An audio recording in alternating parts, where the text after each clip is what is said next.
Vamos agora falar. Eu estou no ar, né, Glauco? Só uma perguntinha aqui que eu Sim, tô sim, vendo Marilu, a aqui. gente tá com um problema com a imagem, mas todo mundo tá te ouvindo perfeitamente.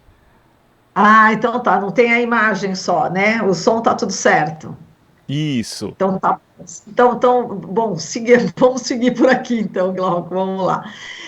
Bom, a gente vai falar aqui sobre eleições.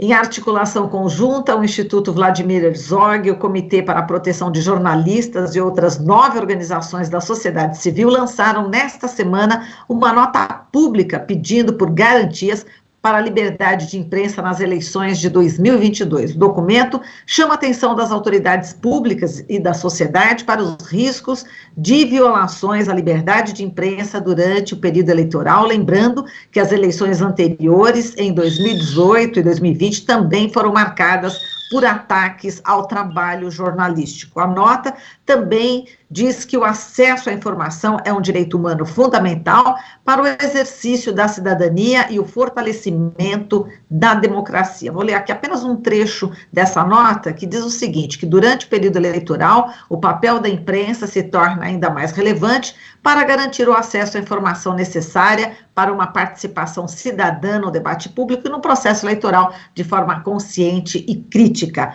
E para falar sobre esse assunto, a gente vai conversar neste momento com a Renata Neder, ela que é representante no Brasil do Comitê para a Proteção de Jornalistas, ela é geógrafa formada pela Universidade Federal Fluminense, tem mais de 15 anos de atuação como pesquisadora na área de direitos humanos e políticas públicas em diversas organizações nacionais e internacionais, entre elas a Anistia Internacional, o Instituto de Estudos da Religião e o Centro de Estudos de Segurança e Cidadania. Desde 2019, trabalha com o Comitê para a Proteção de Jornalistas, documentando casos de ataques a jornalistas e violações da liberdade de imprensa no Brasil. O Comitê para a Proteção de Jornalistas é uma organização internacional de defesa da liberdade de imprensa com sede em Nova York e também que conta com correspondentes e representantes em diversos países. E aqui no Brasil, Renata Neder. Renata, muito prazer em conhecê-la, seja muito bem-vinda. Bom dia. Bom dia, Marilu. Bom dia a todas e todos. Um prazer estar aqui. Agradeço pelo convite, pela oportunidade. Bem, Renata, bom, os casos de ataques a jornalistas e violações da liberdade de imprensa no Brasil bateram recorde no ano passado. Na sua opinião, quais são as previsões, né, para o cenário durante as eleições deste ano, que serão aí extremamente polarizadas? O ano de 2022 é um ano de grande risco para o trabalho de jornalistas e para a liberdade de imprensa. A gente já vive hoje num cenário no Brasil de alto número de ataques contra jornalistas e a tendência é que isso se agrave antes e durante do período eleitoral. Que tipo de cenário é esse que a gente está falando? A gente está falando de agressões físicas contra jornalistas, inclusive agressões violentas. A gente está falando de ofensas e discursos estigmatizantes, muitas vezes proferidos por autoridades públicas, né, que acaba criando um ambiente permissivo de hostilidade contra a imprensa em geral, e muitas vezes também acaba resultando num efeito dominó de ataques massivos contra jornalistas específicos, em particular no ambiente digital. Estamos falando de campanhas de descredibilização da imprensa e de jornalistas, que muitas vezes se expressa com viés de gênero no ambiente digital, com ofensa misóginas, com doxing, que é a divulgação dos dados pessoais de jornalistas, né? Contra mulheres jornalistas e comunicadoras em particular, muitas vezes em decorrência da cobertura política que elas fazem. A gente também tem visto um crescente contexto de assédio judicial e censura contra jornalistas. O que isso significa?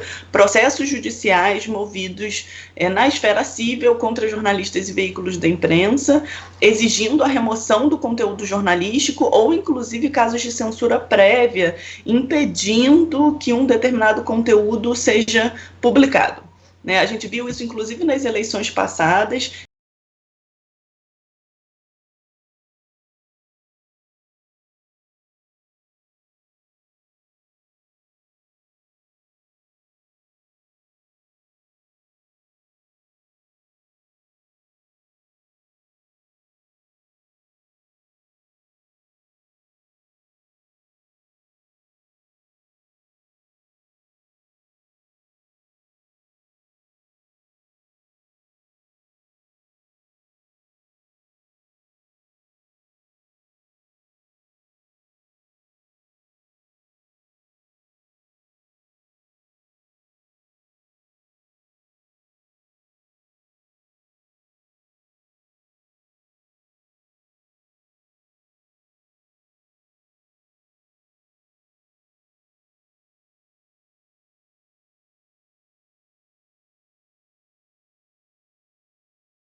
em que estavam apoiadores do presidente Bolsonaro, a imprensa foi hostilizada e teve que sair do local. Então, é preocupante que a gente possa ver uma escalada de violência contra jornalistas e veículos da imprensa e de cerceamento da liberdade de imprensa e do trabalho jornalístico através da censura judicial. E, Renata, a nota publicada nesta semana, né, traz recomendações direcionadas às autoridades públicas de diversas esferas, né, sobre o que é necessário para fortalecer o processo democrático e também garantir a liberdade de imprensa no país. Você pode falar um pouco sobre quais são essas ações e a quem cabe realizá-las? Acho que primeiro é importante a gente falar sobre a responsabilidade do Estado em relação aos direitos humanos como um todo, mas o direito à informação e o direito à liberdade de imprensa. O Estado ele tem 3 responsabilidades. Ele tem a responsabilidade de respeitar esse direito, ou seja, ele próprio não pode ser um violador do direito à informação e da liberdade de imprensa, ele tem a obrigação de proteger esse direito, ou seja, o Estado tem a obrigação de adotar medidas para proteger jornalistas e veículos da imprensa para que outros não violem esses direitos, e ele tem a obrigação de ativamente adotar medidas para promover o direito ao acesso à informação e à liberdade de imprensa. Então, o Estado tem 3 responsabilidades. E o Estado brasileiro hoje está falhando nas suas 3 responsabilidades em relação à liberdade de imprensa. Por quê? Porque, primeiro, ele próprio é um agente violador desse direito. Quando autoridades públicas em todos os níveis, nas esferas municipal, estadual e federal, são eles próprios que ofendem jornalistas, que impedem que jornalistas tenham acesso a coletivas de imprensa, que adotam medidas para tentar reduzir a transparência e acesso a dados públicos, eles estão violando o direito à liberdade de imprensa e acesso à informação. Então, a primeira coisa é, eles precisam parar de fazer isso. Eles próprios precisam parar de violar esses direitos, né, e serem um exemplo daquilo que deveria ser respeitado. Né? Então, em primeiro lugar, eles precisam parar de atuar como um violador do direito ao acesso à informação e liberdade de imprensa, imediatamente. Em segundo lugar, eles deveriam adotar diversas medidas para a proteção desse direito. Que medidas, por exemplo? Tem 2 pontos que eu gostaria de destacar. Um deles é o seguinte: existe um quadro generalizado no Brasil de impunidade dos crimes cometidos contra jornalistas. Então, o Brasil está hoje em 8º lugar no ranking de impunidade de homicídios de jornalistas, o ranking global que é publicado anualmente pelo CPJ. Os casos de homicídios contra jornalistas no Brasil não são investigados, não são responsabilizados, e essa impunidade alimenta o ciclo de violência contra jornalistas. Mas é importante lembrar que antes que um homicídio aconteça, muitas vezes essa violência letal, esse homicídio, ele é precedido de ameaças, de outros ataques, e isso depois evolui e escala para uma situação de homicídio. Então, é fundamental que, quando existe uma situação de ameaça contra um jornalista, que as autoridades atuem imediatamente para investigar essa ameaça e para proteger esse jornalista, para que isso não evolua para uma situação de violência mais grave. Isso hoje não acontece. Também é importante fortalecer os programas de proteção. Então, o Brasil conta com um programa de proteção a defensores de direitos humanos que, desde 2018, inclui jornalistas. No entanto, esse programa tem sofrido, nos últimos anos, sucessivos desmontes. Então, não conta com os recursos necessários para a sua atuação, os estados não estão se engajando nesse programa do governo federal, então existe um desmonte generalizado do programa, e isso afeta também a segurança de jornalistas que, estando ameaçados, não procuram o programa ou não são amparados por esse programa. Então, é muito importante fortalecer os mecanismos do programa de proteção a defensores de direitos humanos e comunicadores. E um outro ponto absolutamente essencial é que o Ministério Público e o sistema de justiça, o judiciário, né, recebam capacitação e estejam conscientes para poderem atuar nas suas decisões judiciais em defesa da liberdade de imprensa. Quando eu mencionei hoje mais cedo sobre o assédio judicial e as decisões que, de um lado, promovem a censura e a mordaça de veículos da imprensa, isso significa que tem juízes, desembargadores, né, que estão tomando decisões que violam a liberdade de imprensa, né? Então, isso precisa parar.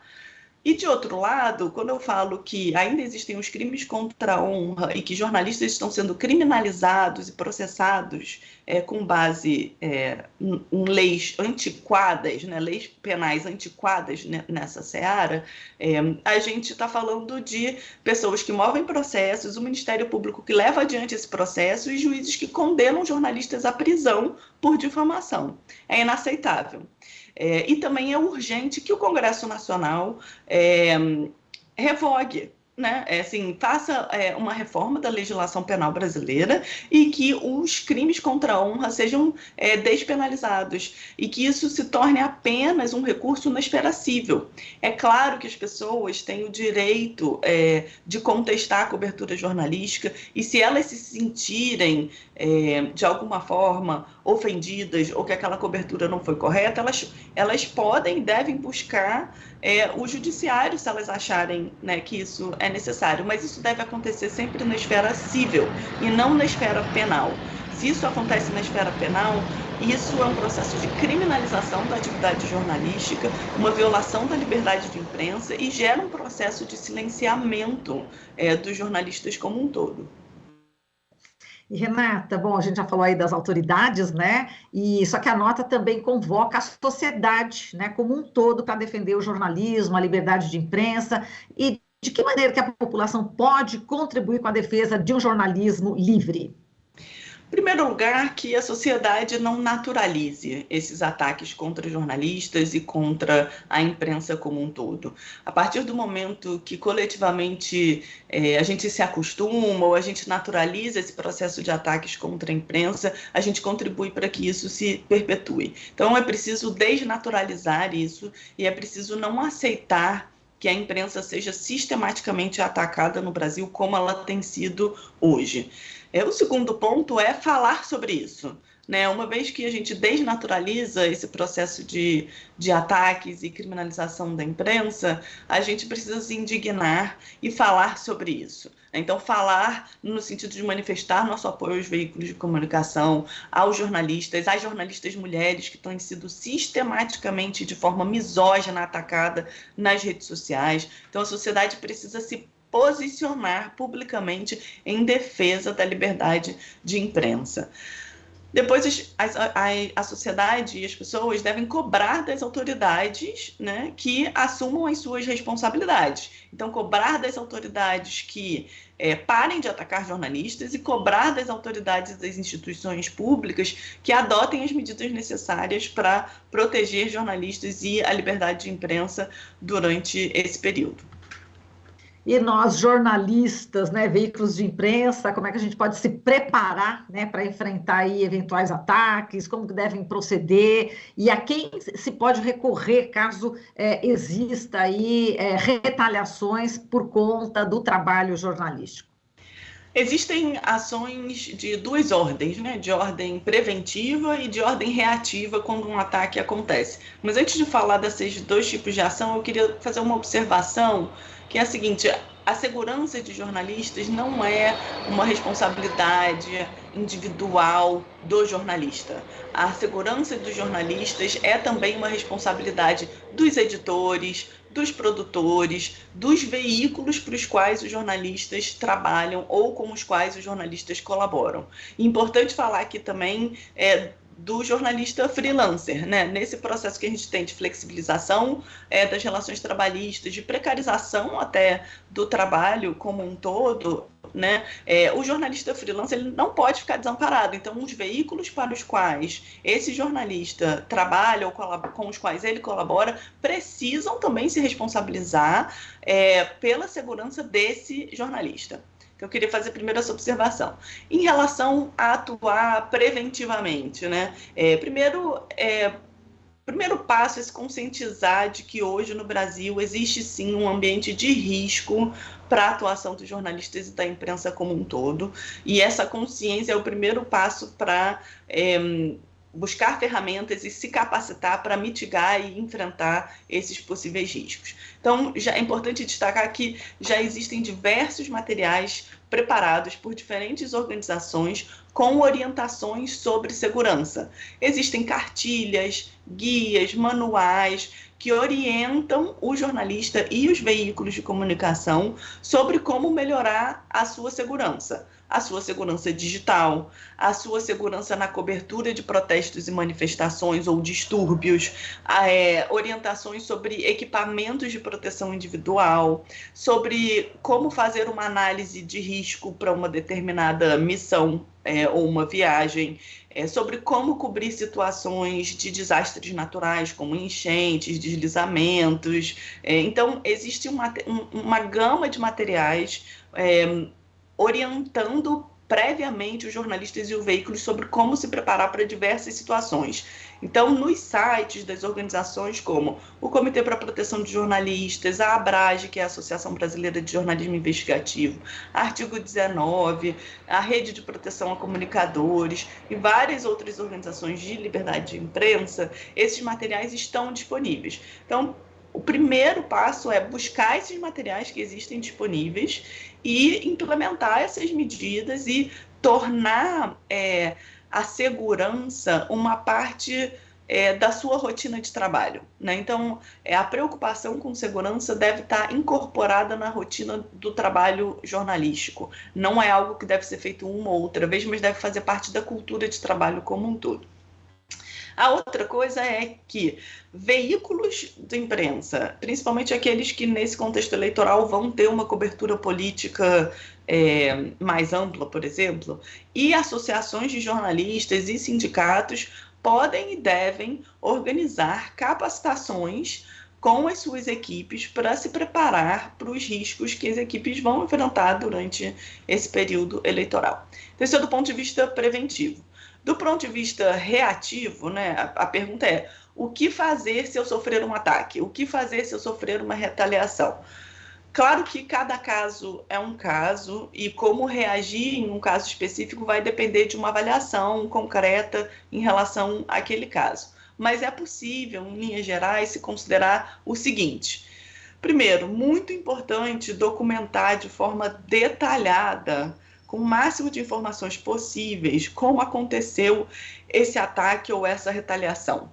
Então, assim que o ataque acontecer, se for um ataque digital, se for uma ameaça por telefone, se for um ataque na rua, assim, documentar, juntar o máximo de informação possível sobre o que aconteceu, onde aconteceu, como aconteceu, porque essas informações elas vão ser absolutamente fundamentais para, se for necessário, levar o caso para as autoridades e exigir das autoridades uma investigação sobre esse ataque ou sobre essa ameaça, ou, se for o caso, para esse jornalista buscar, por exemplo, reparação. Se o jornalista vai buscar reparação pelos danos sofridos, quanto mais documentado, mais fácil é tanto buscar investigação pelo ataque, quanto buscar reparação.